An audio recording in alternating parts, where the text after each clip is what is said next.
Nothing symbolizes a city like its skyscrapers. So if you're a city looking for an international come-up, you'd better get one. Only skyscrapers don't just appear overnight. They're complex feats of design, architecture, political smarts, and financial engineering. So it takes a lot of skill to build a skyscraper, and even more to build the world's tallest one. This is the story of the world's tallest skyscraper, the Burj Khalifa.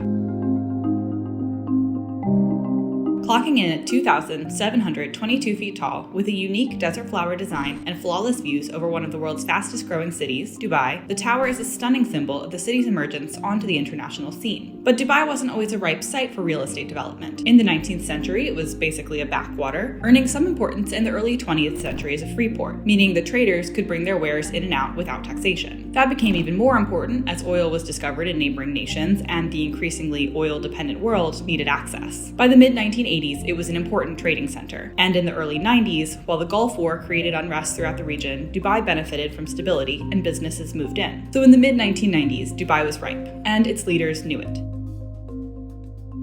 Sheikh Mohammed bin Rashid Al Maktoum's government established a Department of Economic Development and tapped Mohammed Al-Abar, a manager from the UAE's central bank and a Dubai native, to lead. In the early aughts, Al-Abar and the Sheikh conceived of an icon for Dubai. At Al-Abar's new Emaar Properties group, they'd bring it to life and complete Dubai's transformation from a little town in the desert to a world center. Emaar tapped architectural firm Skidmore, Owings & Merrill, who designed the likes of the Sears Tower, to complete the design. Ultimately, they imagined a tower with roots in Islamic architecture, rising in a spiral pattern with 27 setbacks, with the core emerging at the top. But the tower's location created some challenges. The underlying bedrock was weak, and the Shamal winds created sandstorms. So this building would have to be as strong as it was tall. More than 45,000 cubic meters of concrete went into creating the 192 massive piles that support the structure. But with that done, the structure started to come out of the ground, reaching level 50 by summer 2006. Construction wasn't smooth sailing, though.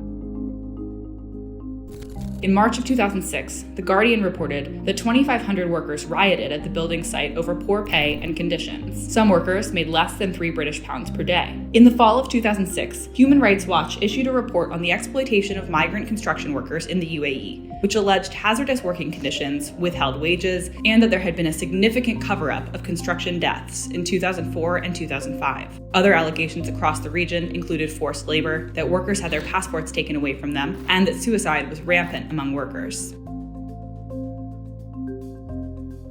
The dynamic was shifting, as was the worldwide economic situation. As we sped into the global financial crisis, the Burj kept adding floors. In 2007, it broke height records set by Taipei 101, the Sears Tower, and the CN Tower in Toronto, and kept going up. Over in the US, the housing bubble had burst. Dubai also experienced a major collapse in real estate values. All that optimism about the future had flooded the market with more space than it needed. And in the final hours, with the tower nearly done, Dubai had to turn to neighboring Abu Dhabi for help, in the form of multiple multi-billion-dollar bailouts. So when the tower premiered on the world stage in January of 2010, it was an odd moment, enhanced by the fact that the tower, which had been referred to as the Burj Dubai, was now called the Burj Khalifa, after the leader of Abu Dhabi, whose financing had helped save it. As the smoke from those enormous celebratory fireworks cleared, the city was left with a huge amount of new space on a market that wasn't able to absorb it right away. In the first few months, commercial rents plummeted, and the vast majority of its 900 apartments stood empty. But the Burj wasn't a long-term disaster. By 2012, Emaar reported that the building was 80% leased. And if you're on Instagram, you know that today it's a major draw for tourists around the world.